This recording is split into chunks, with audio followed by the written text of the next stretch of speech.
Ma? Oh. Ma, may sasabihin ako sa'yo, ma. Kain ka. Ito yung ulam mo. Gusto ko lang, itlog Ha? din. Sa'yo, tusino. Eh, di ba di ma nakain sa gabi? Ayoko ng tusino, ma. High blood yan, no? Ano? Tawag dito, ma.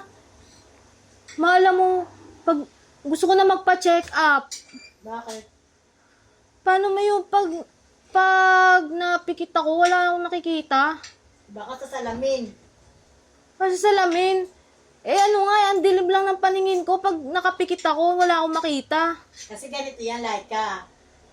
Panggabi ka. Pagdating nun, dapat kasi hindi ka pa maghilamos. Tapos, ang ugali mo pa, cellphone muna bago ka matulog. Eh, puyat ka na. Tapos, nagsa-cellphone ka pa. Oh, yan ang mangyayari sa mata mo. Pa-check up mo. Sasamahan mo. Baka tumaas yung yung grado. Sasamahan mo ko? Oo. Natatakot na ako, ma. Bakit nga? Kasi nga, pag napikit nga ako, wala akong makita. Napikit? Tanga.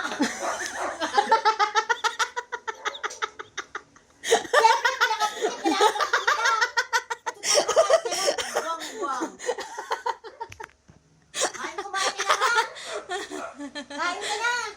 Pasok ka sa puro kalikuan. I love you.